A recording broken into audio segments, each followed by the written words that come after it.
I've got my fingers crossed that I pronounce this correctly. It's Matt Caldaroni in the company of Moliteum. Hey, jokes aside, Matt, I've lived vicariously through your posts, through your website, through your Instagram handle, and it's a thrill to have you on this On the Mark podcast. How are you? That's amazing, first off, and I'm great, man. I'm excited to be here. I've got to follow you a little bit too and see what your page is all about and what you're all about, and I'm just excited to have a convo today. There's this cool confluence. I'm very holistic in my approach to better golf. I'm a golf teacher deep down, Sure. even though I'm in broadcasting now.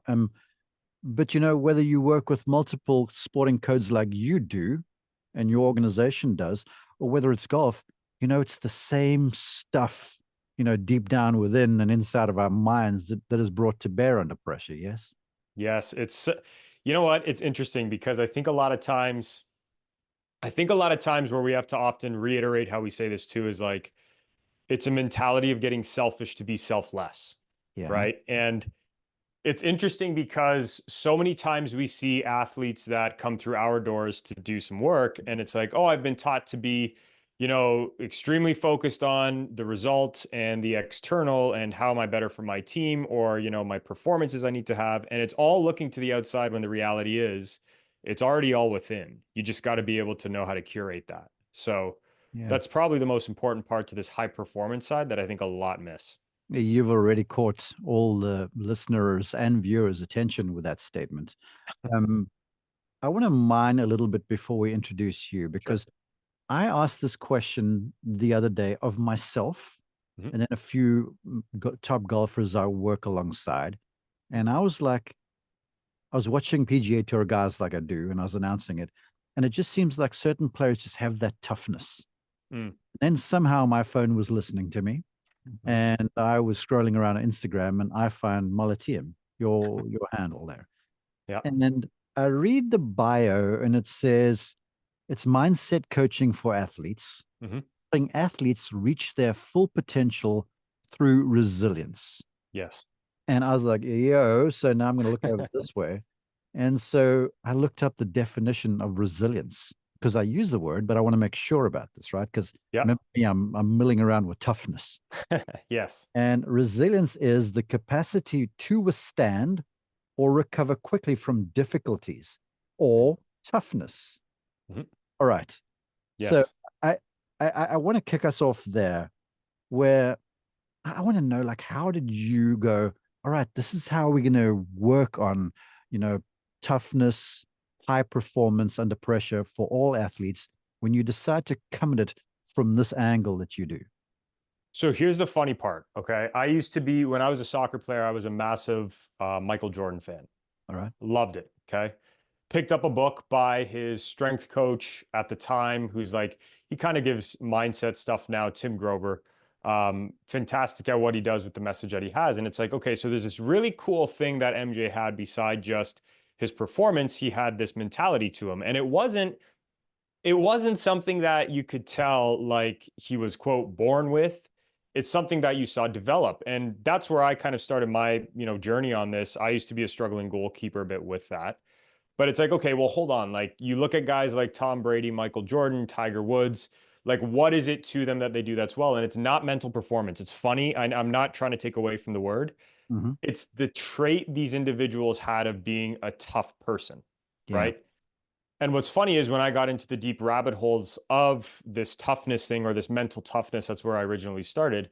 It's like, it's actually not mental toughness, it's resilience. It's not just, the toughness of the mind. That's totally important. But what I started to realize through our research way back in 2015 was that it's actually a combination of the physical and mental. So, Mm-hmm. like we say this all the time, but toughness is the result of three other things before it. There's got to be a commitment first of something you're really, really hungry about. There's a competence that you have to have then to go accomplish it. And then there's a focus that you got to be able to maintain in order to stay locked in on it. And if you have those three things, toughness becomes your result, which is interesting enough. And you got to think about yourself for a sec, right? Like Yeah. if you've ever been super prepared for a specific hole on a specific course, you have high confidence in that. However, if you don't have the focus, but you know what you're doing still, if you don't have the focus to maintain it after, you could have all the confidence in the world, but you're still going to drop the ball. Yeah. So when we started to dive into the research of it, it's like, oh, well, you got to think of it for a second. We started to study like, just typical public figures. It's like all these individuals first had a competence or a deep commitment that they cared about, something they were really passionate about and a vision they had. Then they had the competence to go get it, or the skills that they developed. They mastered those skills. And then finally, they also had the final aspect of it, which was the focus part. And all three of those things together, if you picture it like a pyramid, like commitment's your base, competence comes second, focus comes third, Mm-hmm. toughness was the end result. So it's Okay. interesting because we often hear like, oh, athletes are soft today, or kids are soft, or whatever you want to call it. It's like, no, no, no. If you're just throwing mental skills, for example, at a golfer, and you're saying, hey, I expect you now to tune into it, it's like you're missing 3 steps before it or parts of your pyramid that you're not going to get the result. Makes so much sense. You got my mind spinning, and I've still got to introduce you properly. We'll get there. Um, because I've seen countless and folks, if you're a club golfer, this is for you. This is not Yep. just for elite golfers or athletes. Um, I've seen so many young aspirant golfers. They got the skill, they got the talent, they misstepping. So someone's like, well, they're mentally weak. So they get sent to sports psychologists and performance coaches and stuff. And then they do that for a bit, and there's a slight uptick, tick, and then they're right back to where they began Yep. because they don't have the base of that pyramid to your observation built properly. Yes. And it's funny because I was talking about this a lot with root causes versus effects, right? So let's quickly touch on that. So a lot of times, the typical approach with sports psychology, and there's nothing wrong with it, it works for some people, few, not the many. It focuses heavily on this buzz term, we'll call it, which is mental skills. Okay. Okay. Mhm. I want you to think of mental skills as like the cherry on top of the cake. Before you put that cherry on top of the cake, you need to have first the base of that cake built. The base of that cake is going to be first your commitment and your identity, which all comes into it. And then the second layer of that is going to be your belief systems. So many times the problem is that I've noticed, and my firm has noticed, is like you've got all these amazing mental skills given to somebody. Okay. You can have the same mental skills as Tiger Woods given to you. But if your belief system still is, or identity is, I'm a golfer who's not good enough and I'm always going to struggle, well, guess what? You can have the best tools in the world, but you're never going to use them. Hmm. So until you do that work on the root or the foundation of everything, which is your belief systems, you're never going to be able to use those next level skills. Yeah. Right. And you've lived this. Now let's introduce you Sure. because the fact that you were a talented young soccer player Mhm. who didn't really achieve, but then began to achieve. So you've lived what you are coaching. So tell us Yeah. story there. So always the overlooked kid. When I was younger, ate too much of my nonna's pasta because I'm an Italian kid. Had the round stomach when I was 12 years old. Got told by a coach at that time I would never make it. Oh, really? Okay, That wait, wait, see, and wait. Stop. that's yeah. Stop. Stop. I've I taught golf since 1996. I was a decent player in my own right. I'm now into broadcasting, so that was full time. I've probably taught golf for like upwards of 30 years now. Okay. Um, and I'm petrified within to ruin the spirit of one or Mm, other kid that comes for a lesson. Because I can only be wrong if I tell some kid this they're not going to make it, or yep. some golfer for that matter. Because some of them go, "Well, screw you, I'm going to do it anyway," and Yeah. then some of them take ownership of that stuff. So I'm Yep. fascinated just at that point that you make because you were like, "Screw you, I'm going to show you." That's the screw. But see, that's the foundation of my cake, right? Speaking back to the example, that day was the commitment made. I'll never forget it. My dad came out and gave the coach heck, and brought me home. And my parents sat me down and said, "Look, you can do whatever you want. We'll support you on it." And I made a decision that day, and I was like, you know what? I'm going to do it. I'm going to go pro. I'm going to try and make it. I don't care what anyone says. To your point, I'm going to go Mhm. do it. From 12 to about 17 years old was where I worked on that second layer of the cake, which was building all that competence, building my skills, refining it, mastering it, all that. But see, this is the funny part. Then I got to that next level. And what I didn't realize was when I eventually made it pro, I got a scholarship at 17 years old to a local university in Toronto. I Mhm. then decided, you know what, to heck with this. I'm going to try and make it pro. So I got to train with our university team at the time here with Toronto FC. So I played there for a couple months and then said, you know what, let's make the jump. Let's go. So I opened up a little painting company for about 3 weeks, painted my way there, and made enough money to get a plane ticket to go to Italy. And that's where I had my grandmother who called her cousin there, who owns a hotel and knew the owner of a team, and Yeah. said, hey, this goalkeeper's actually pretty good. We watched his film. Why don't you bring him out?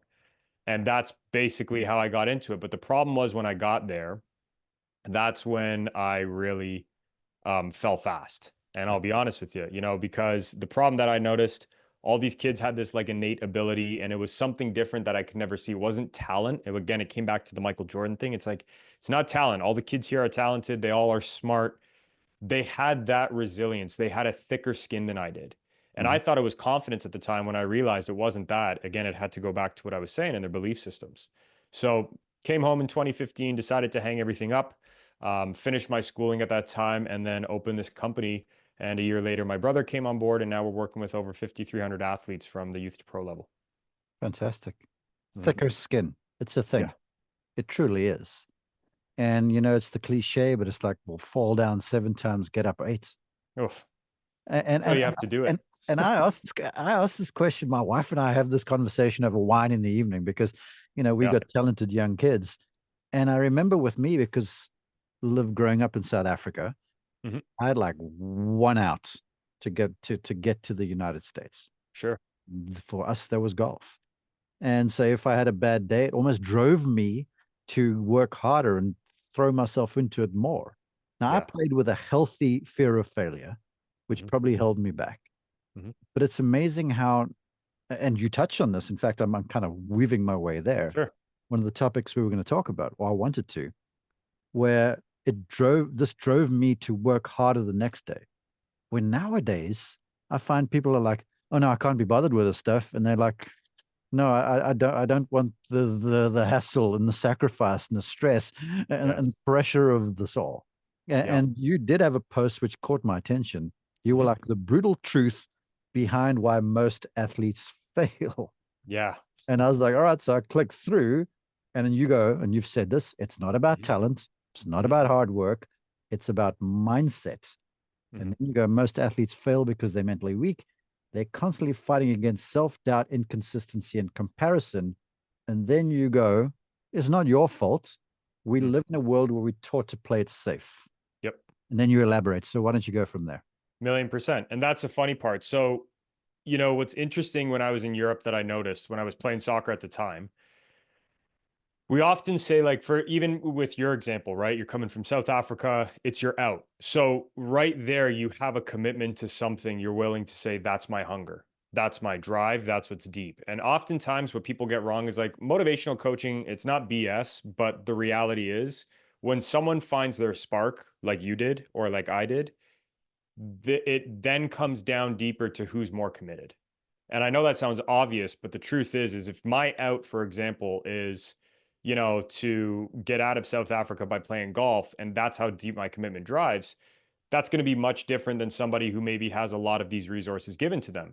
Yeah. And that's where it's, I think with that part on the mindset side is, how many talented athletes do you see just die on the vine, right? How many talented athletes do you see where they're so talented when we're younger? Like, I know this sounds ridiculous to even say, but 12, 13 years old, and you're like, that kid has something. Like, that kid is going somewhere. And then you notice, they go like this until they're 13, this when they're 14, this when they're 15, right? And it's like that, but then you notice the kid who wasn't as good at 11, 12, 13 years old somehow has, in our point, the resilience or commitment to see it through.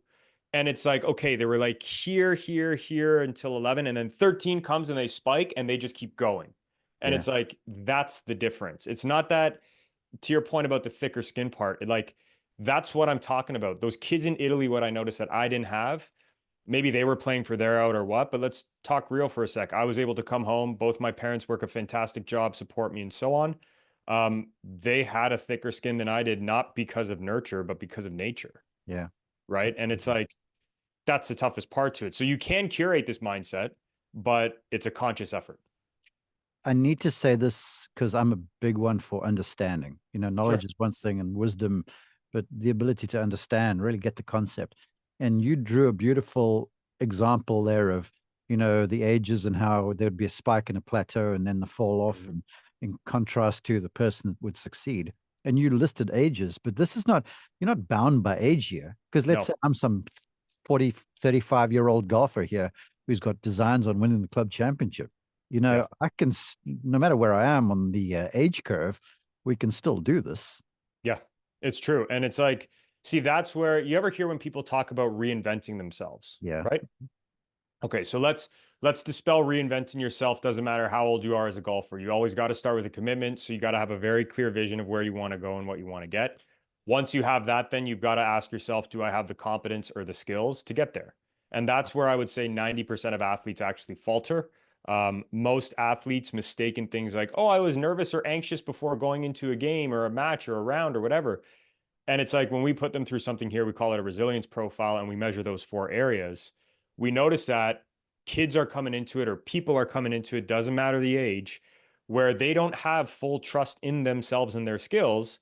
And then, of course, they're going to game time and they can't trust themselves or they're anxious. So Okay. it's funny because, like I spoke about, right, the cause and the effect, the real cause of it, when you do reinvent yourself or take that next step once you have a commitment, it's the skill mastery. And then once, if you fully mastered those skills, then you can step to that next part of focus, which is where, the more elite we will kind of fall off. But Yeah. it's an interesting one because every time you go there, you got to set a commitment first, build the skills next, and then you can get into the focus side. I've said this time and time again, and folks who listen to the show often will, yeah, they've heard this ad nauseum. Mm-hmm. And my mom once said it to me because my younger brother's a good golfer in his own right and won major big events and a major championship. And she would look at the both of us and my sister between us for that matter. And she'd always go, new level, new devil. And, Bingo. and what you said is true. I'm like, "Yeah, exactly what Matt is saying here. It's like my mom looking at me, like pointing her finger at me, saying, you want to ascend. There's new challenges up there you got to go deal with as well. Yes. And that's what it is, right? Like it's to your mom's point, even it's a video game, Yeah. right? Every time you're at the new level, there's new skills to develop. And this is also like the mindset trap a lot of, golfers who are successful. Doesn't matter if you're amateur or pro. This is the mindset trap they fall into because see, what we don't realize when we're in the fire so many times is how dynamic our environment is and how quick it changes. We don't realize that, new golfer A just came into the mix and he's 10 times more talented, or she is, or we're going to this new course and it's much tougher. And it's like we often get so lost in the fire, we don't zoom out. And it's like, oh, you know what? I was actually good at putting before, but I need to actually refine that now. And we fall into that trap, right? We often think that just because I built it before, it's going to stay forever. It's like anything in life. If you're not continuously watering that plant, it's going to die. If you're not building muscle in the gym, it's going to decrease, right? It's the same with skills. Yeah, yeah, man, you have jogged a lot of people's psyche right now, and you've said to them, kind of punched them in the face to say, yeah, I don't care if you've had thousands and thousands of balls and won tournaments. There's a reason why Tiger Woods would, to this day, hit 400 putts a day. You Yep. know, arguably the greatest ever. But there's continual. You use the analogy watering the plants. Yeah. You've never complete. You don't completely have ownership of it, Yeah. right? It's true. And it's funny. So we were just shooting a YouTube video today, and it's like one thing we were talking about was how, so many times we get lost in this mentality that the best of the best are done when they're there and it's so on. It's like you look at any athlete across any sport, they're almost like people call it an obsession, right? But for the amateur golfer, even if you just added 10 more minutes even to start a day of a repetitive skill, let's talk real, it's not going to be sexy, right? It's not sexy going and hitting 400 putts. It's not sexy going and driving for 10 minutes a day. But that accumulation effect of 10 minutes a day over the course of a month, damn, at the end of that month, that's a sexy result. Yeah, no kidding. Dear friend of mine had a banner President's Cup alongside Scotty Scheffler in Montreal earlier here in 2024. Russell Henley, Mm-hmm. always kind of flying under the radar. He's that sort of a character. And he was practicing on the green here at our club, just hitting like 3, 4, 5 footers. Yeah. And he was putting, and I went away for a while, gave a couple lessons, came back, and he was still there. And this was like a couple hours, and he hadn't changed. He was doing the same thing. And I was like, Russ, what gives? And he said, I believe to be really elite, you have to be prepared to do the mundane, the boring stuff. Yes. To your point. And that's the thing with it, right? Like even me as a coach, even seeing as many athletes as we've worked with. And again, the beautiful thing is too, athletes we've worked with, young, old, like it's the constant refinement, right? Like there's this amazing Japanese term called Kaizen, consistent, never ending improvement, essentially, where it's like a constant refinement, refinement, refinement, refinement. And it's like, oh, you know what? What's amazing about this is when you have that approach to what you're doing in golf or anything in life, you are bound to get better. Like you're absolutely. And a great example of this, I know it's off topic for the sport, but think of LeBron James for a sec, right? Mm-hmm. For anybody who's a basketball player, LeBron James was told as a clutch player before, a guy who could only come through when it mattered, but wasn't consistent enough. That guy just, all he did was consistently work on that start of the game. And now he's become a completely different animal in the sport. Yeah. Right. So it's like, it's the consistency behind it of being a never ending student. You know what the business consultants are calling this? It's called a growth mindset. Oh, That's the buzz phrase. You laugh. Okay. that's it. Because of me, we're on a deadline here. So I need to get this. So we've dealt with toughness. You've talked about the pyramid: commitment, competence, and then focus. And then you had a post and you're like, how we turn athletes into goats. Yep. And goats, for the international folks who aren't in the States or in Canada, it's greatest of all times. It's an acronym. Yeah. And a lot of your posts are dealing with goats like Tom Brady and LeBron and Michael Jordan, Serena Williams, that sort of crowd. And I'm going to pitch them to you. There were 4 points, and I want you just to elaborate, please. So turning athletes or taking them basically to the next level, whatever. Sure. So if you're a 15 handicap, this is how to get to 10 and better, and so on. Point number 1 was to play mentally free. Yep. Now, I feel like you could camp out on this forever, but just kind of kiss this and elaborate for us, please. So the mental freedom part, what we call it here is living in your own world, right? Okay. So many times we are constrained to what we think others believe we can become. And this is not neglecting and saying you can become a quote unquote GOAT if you don't work on your skills. You don't just go there. But, if you think of any of the greats, when we talk to our athletes and talk about performance coaching side of things, it's like, it's a detachment from the results and it's focusing on what you're good at. And if you can really find those 3 things you're good at and refine them to a point that you're just focused on actions, not results, you can play easily mentally free. Okay, I love that. And I feel like it probably flows into the next point where you say consciously decide to focus on themselves. And I feel like the addition of the word consciously to that is real because, this is something that one can be in and out of pretty easily if you're not careful. For sure. And it's funny because I mentioned this at the start of the podcast, right? And it's like all the greats are selfish, right? Anybody, and I don't mean selfish in the way that it's portrayed in society. I mean the root meaning of the word, where you think and focus on yourself first so you have something to give. If you can make it about you and focus on you, everything in your external world starts to bend to how you want it to be. That adds to, or works in tandem with, make it about themselves and nothing else. I want to talk about that in a minute. But then you also listed you can turn an athlete into a GOAT or basically level up in your video game if you embrace setbacks as learning. Absolutely. And we just spoke about it today in a show.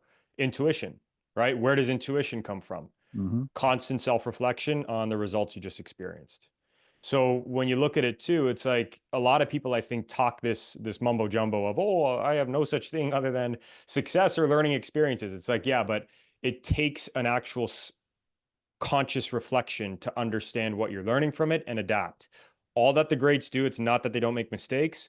All that successful people do is they learn quicker from those mistakes than anybody else.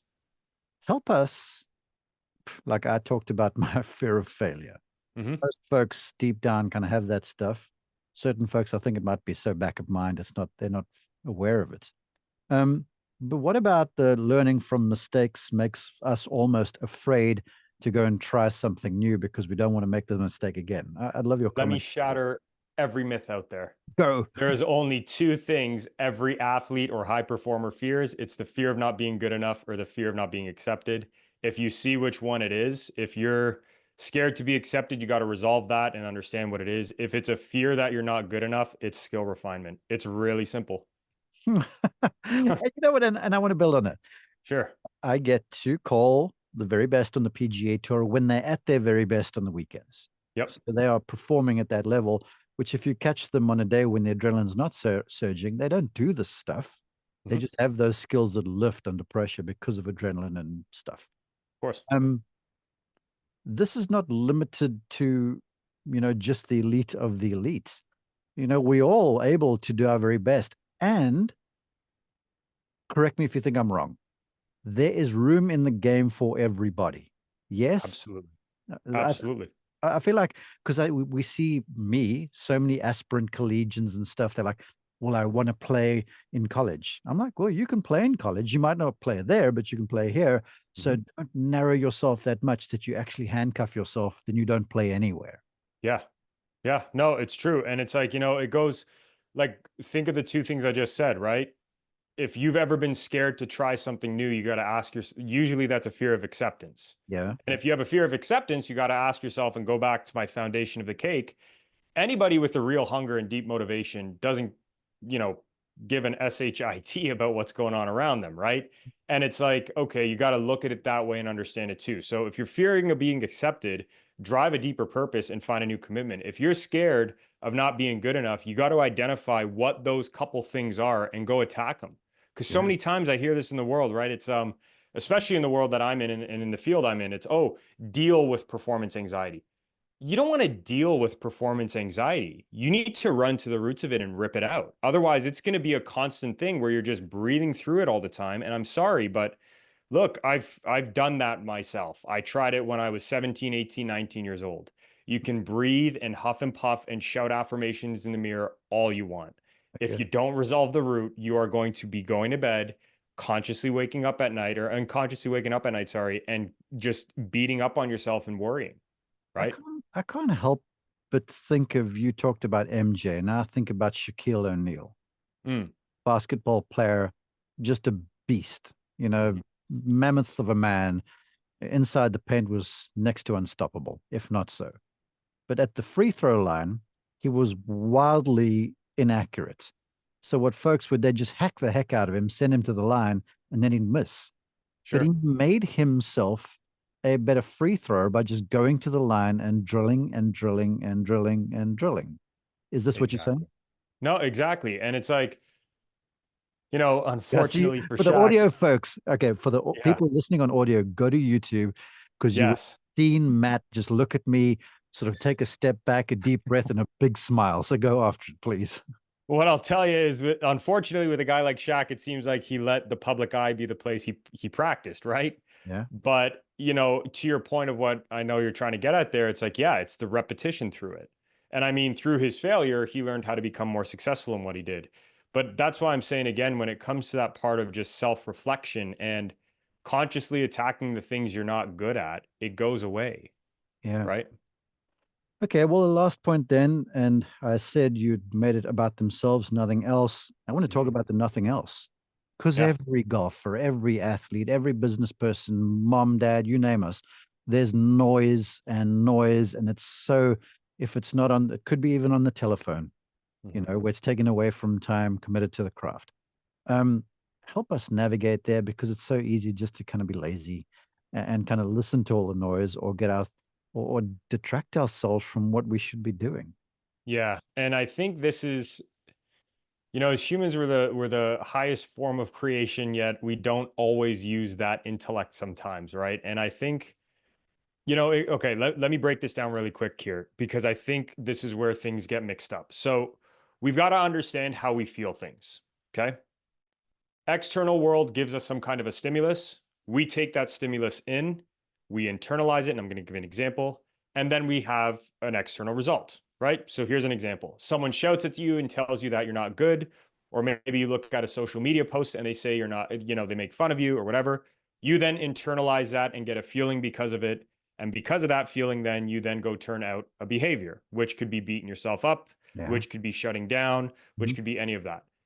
I don't mean to come off negative, but this is the reality. And the only way I know how to talk is to talk straight. The world is a negative place, right?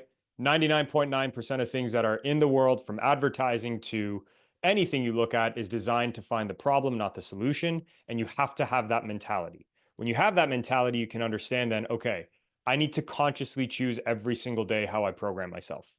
And that's Mhm. the biggest and most constant derailer of the individuals we work with, where they think that, oh, I can do what I did yesterday, I'm going to wake up and feel the same way. But you need to program that with yourself. So when we say here at Molliteum, focus on yourself and nothing else, like, look, the reality is, if you let that focus slip to the external world, you will watch how quickly you just stop focusing on you, and how quick you get that feeling in the pit of your stomach that there's 25 million different problems going on. Okay. Right? The moment you bring it back to you, it's like everything just kind of, oh, calms down. And if you really just consciously focus on being at your best, you're not going to have to worry. It's really true. Well, you talked about reinventing yourself, reprogramming, and reinventing yourself. Okay. Yes. I am so thankful for you, Matt. It's fantastic stuff. I could talk for hours. Yeah. People who want to work with you who are not in Toronto, Yeah. you do have an app. Yeah. Tell us, or tell folks where they can go to find you guys, please. Yeah. So if you go to molliteum.com, molliteum.com. So there's two parts to it. You can work on the app. It's a DIY part. It's do it yourself. You work through the Molliteum Pocket Coach. It coaches you through on the basics. If you're looking though for something that's really customized to what you need to do in Elite, check out the one-on-one coaching part. You can apply. We take on 2 athletes per week or 8 total per month while spots last. And we only do that to make sure that you're a good fit for us and we're a good fit for you. Mm-hmm. So you can check it out there. It's all on the site. Just click if you're an athlete, go to the athlete side, and it's all laid out. Share the Instagram handle. That's where I live. Yeah, at Molliteum, Mollitium. Everything is there that you need. You're doing God's work, man. I'm so thankful you would join me. I appreciate you, man. Thank you. Likewise. Appreciate you, Mark.